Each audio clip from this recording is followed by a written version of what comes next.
Hey motives, and welcome back to another episode of Shades of Tone. Today we're going to be talking about building healthy relationships and starting with a strong relationship with yourself. So I know some of you are probably asking, what is a self-relationship? Well, as Psych Central article states, that it encompasses your feelings about yourself, the way you treat yourself, and the decisions you make for yourself. Explained by Kate O'Brien, a licensed therapist in New York that focuses on codependency, grief, and emotional trauma. And you guys can find that article at psychcentral.com, and I will, of course, be listing that link in the description. So, let's talk about the secret of healthy relationships. Now, during a back-to-school meeting, a fellow teacher got up and told us who she was. Not what she did, but who she was. And she simply said that she lived by accepting what she can control and not worrying about what she couldn't control. Now, although we'd known each other for some time, I really thought about her statement because we have all tried to control something out of our control before, like the jerk in front of us doing -5 miles, or the guy that is extremely loud with his muffler that makes startling sounds, and you think that shots are running off somewhere. So, my point is, live in the moment. You only get this moment once. So I have a question for you, motives. How often do you focus on building relationship with others before really understanding the most important relationship, the one with yourself? How can we expect to truly connect with others if we haven't connected with ourselves first? And that's so crazy because a lot of people simply get stuck when someone asks them who they are. They start baffling off at, what they do for a living. They're a mom, they're a parent, all this stuff. But the question is, who are you? You know what I mean? What is it that you do? What is it that makes you tick? What do you enjoy? Stuff like this. So let's dive in to understanding the relationship with ourselves.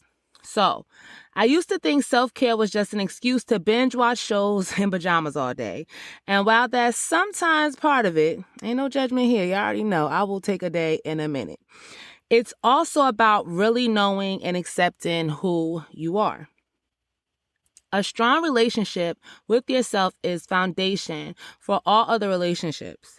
If you're not your own best friend, how can you be a good friend, partner, or colleague to someone else? And I know I've said this over and over again. You can be your best friend or your worst enemy.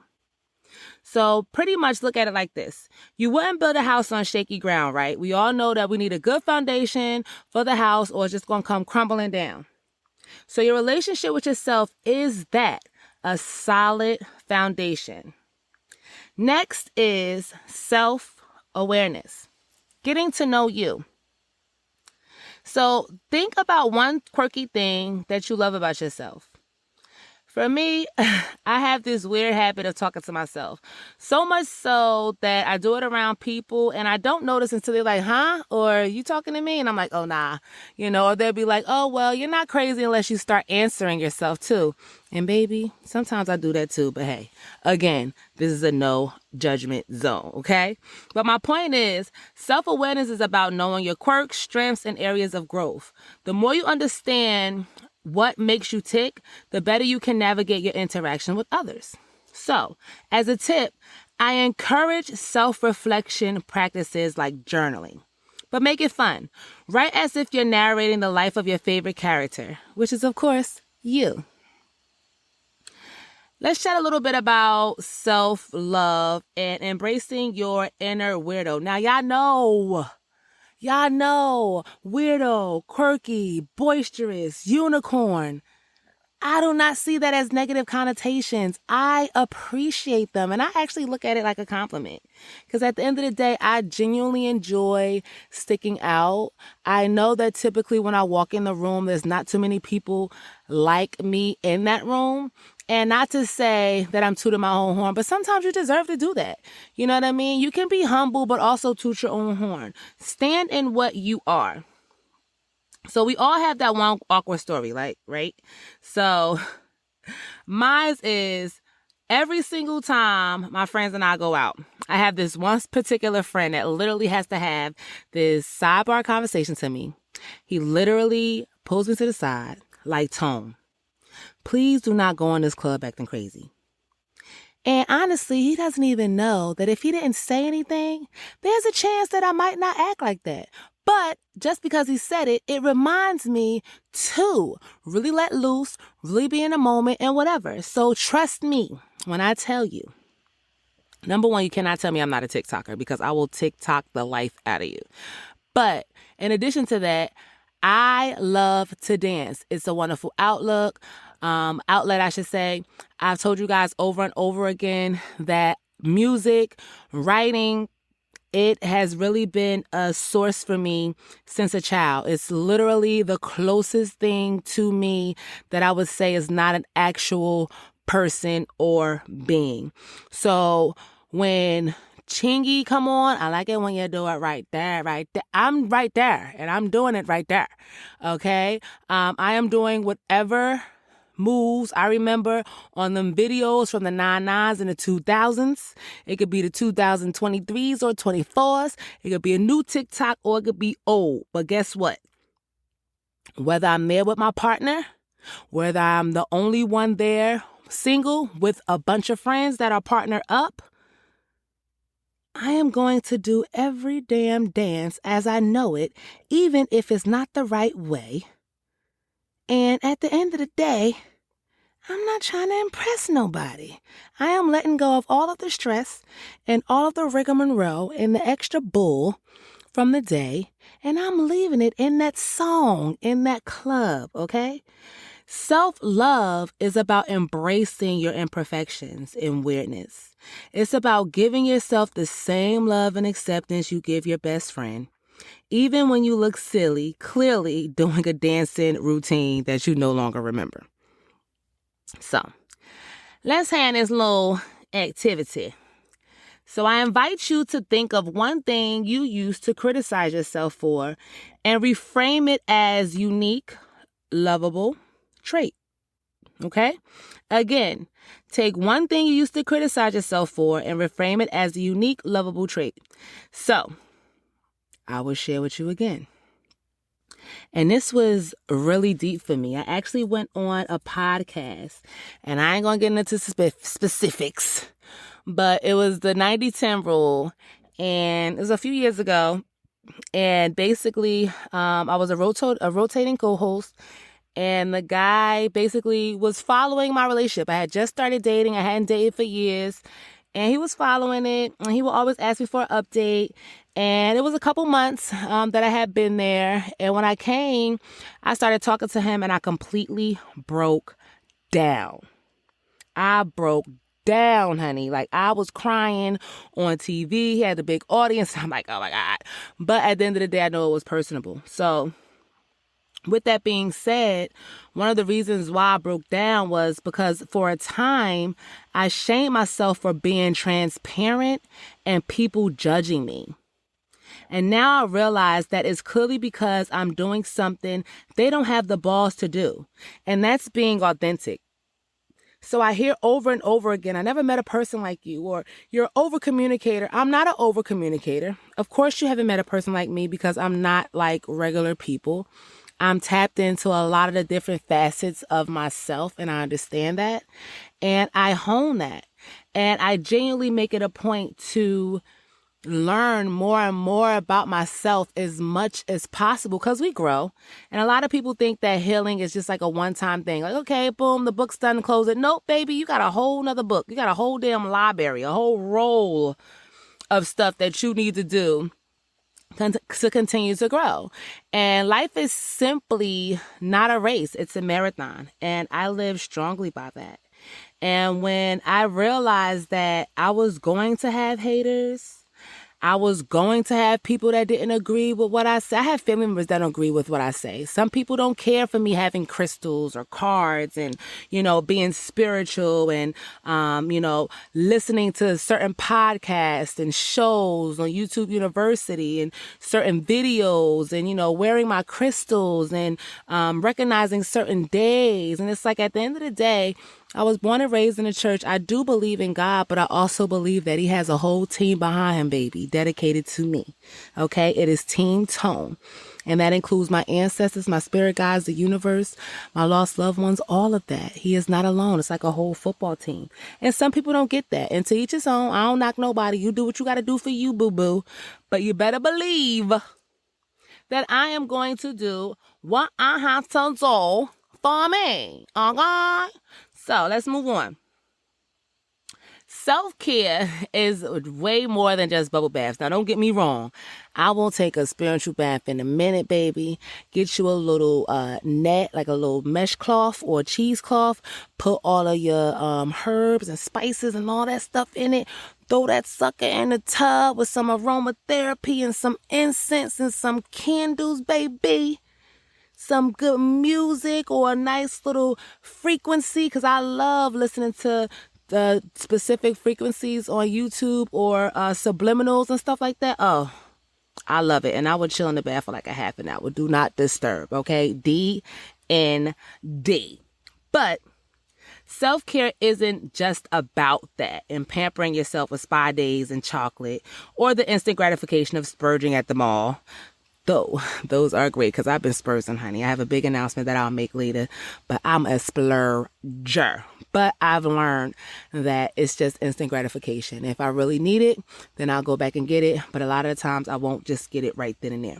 So it's also about setting boundaries, right? Saying no when you need to and making sure you're not pouring from an empty cup. And I used to do that a lot. It was a time that I was that yes person for everyone. Anytime they needed me, I was there. Phone calls, rides, money, you name it. Whether it's a turn up or turn down, I'm the whole wave. I'm gonna make you feel better. And I'm still that person. And some people nowadays might think that I'm a little wishy-washy or I'm funny acting or I'm on my time. And you're absolutely freaking right. If I ain't on my time, who else time I'm on? You know what I mean? I'm independent. I have my own everything. So yes, I need people around me, but I need people around me for things that have nothing to do with anything in the materialistic realm. Nothing in the 3D. I don't need nobody for that. Yes, do I want to be loved how I love others? Yes, but I'm also okay knowing that it's a possibility that will never happen. But I'm still going to love others the way I want to be loved because it's genuine and I'm not looking for anything back. So I used to share all this stuff. I was always there. People always reached out to me. Of course, they took advantage. I even shared my home a few times just to get taken advantage of, right? So when I realized a simple no or here are some other resources could have helped, I got time, peace, and a part of me back I didn't know I had lost. You hear that? When you start to set those boundaries, you get pieces of yourself back, or you start to tune in, tap in, and learn pieces of yourself that you didn't even know existed. Look, they need to put me on a pulpit somewhere. Okay. But anyway, here are some fun suggestions for self-care routines. Now, yeah, I know tone motivates. I like to travel and stuff. But it was a time that I wouldn't even go out to eat by myself. I wouldn't even go to the mall by myself, guys. Like, unless I was working there as a kid, I wouldn't even go by myself. Now, I will set up a reservation in a minute and go. I will get dressed and go out by myself. I will sit by the bar. I will get a nice little spot in the corner of a nice restaurant and chill the hell out. Me, myself, and I. Beyonce voice. Okay? Straight like that. But you don't have to always do things like that. You can travel alone. You can take a local road trip, or you can simply have a date night with yourself. Dress up, order your favorite food, and binge watch your guilty pleasure show. No judgment. No judgment. Okay? Now, let's discuss how a strong self-relationship affects other relationships. See, I know I got another story time, right? Story time. So, I noticed while dating a guy that he was very flighty, like always would run or disappear. And he would do this anytime we had serious things to discuss or I was demanding his emotional vulnerability by being emotional vulnerable myself. It could be days, weeks, and even months sometimes. But he would come back with an apology or something he needed from me business-wise and wiggle his way back in just for the same thing to happen again and again down the road. Finally, I said, Tone.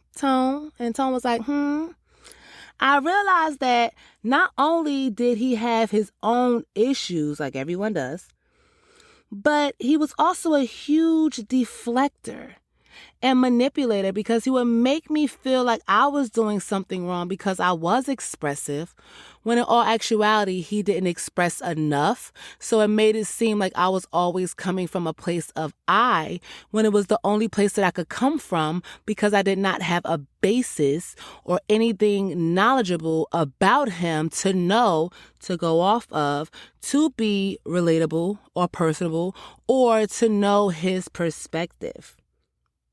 So what I did was I took accountability because he only came and went because I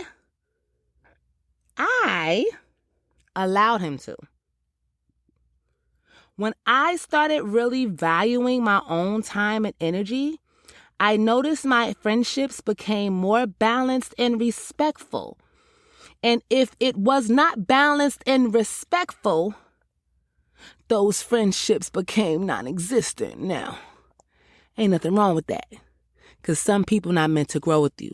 Literally, some people are there for chapters of your life. They're not there for the entire story. And I understand that because I'm that same person in other people's stories, and it's fine. As long as you are being your best self, baby, if I'm in your way, by all means, please tell me to move out the way. But simply put, motives. When you have a strong relationship with yourself, you set the tone for how others treat you. You become more confident. You set healthier boundaries and attract relationships that are more fulfilling. It's like being the director of your own movie. You decide the storyline, the cast, and the kind of relationships that play a starring role in your life. The only thing is, once that story is over, once that movie is done, that's it for us. That is it for us. And I swear, I be trying to get it together in this lifetime. Because the way God set up baby and the way he got a sense of humor, he'll reincarnate me as myself. Like, God damn it, I got to do it over. You know what I mean? Same person over and over. You know what I mean? But at the end of the day, you have to realize the kind of relationships that play a starring role in your life and if you want them there. If this is a lead role, if this is just an extra, walking down the street like in SVU and Law and Order, when they getting hot dogs and they walking to the office and there's people walking by, sometimes some people's part in your lives is just to walk on by. They're not there to stay and have those conversations and those growths and those growing pains with you and all that. They're not there for that. All right? Let that sink in. Here are some practical tips for strengthening your relationship with yourself. The first one is practice positive self-talk. Instead of saying, I'm so bad at this, try, I'm learning, and that's okay. It's like being your own cheerleader. Now, I'll tell you in a minute, I don't have losses, I have lessons, baby. If I lose, that ain't no loss. I just learned something, and that's still going to make me level up, and it's going to help me learn what to do and what not to do in a future similar situation as that. The second tip, spend quality time with yourself. So many people are scared to be alone. I will sit alone in a minute. It'd be so quiet in my damn house besides my son talking and screaming at his boys on his game. I know when he get up and go to the bathroom. Mind you, he have his own bathroom. I'm in my room. I got my own bathroom, door shut, everything. I know if he got up and went to the bathroom that night. I could tell you when he go in the kitchen to get something to drink. I hear everything because that's how quiet it is, because I love being by myself. And I know that that's okay. It's okay. Sometimes you need that.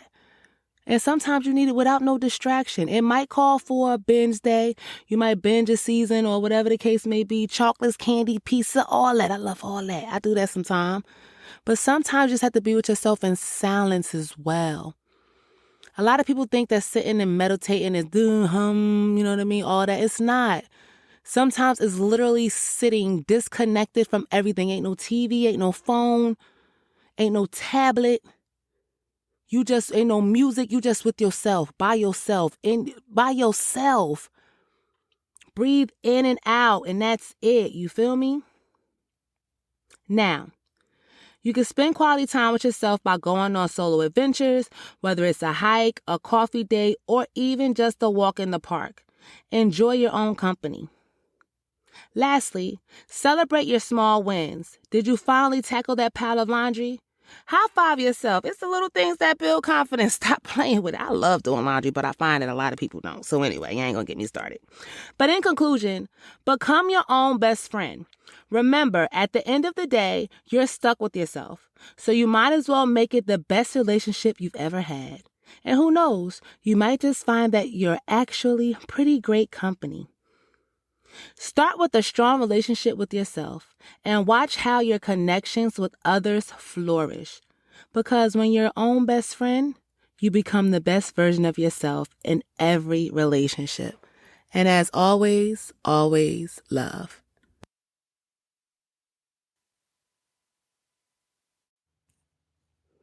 To respond to a question, make a suggestion for an episode, to be a guest, or give feedback, reach out to us at info@tonemotivates.com. You can also find us on social media at Tone Motivates on TikTok, Instagram, Facebook, and YouTube, and at Shades of Tone _podcast on Instagram and Facebook. And as always, you can find us at tonemotivates.com, where all of those links are as well.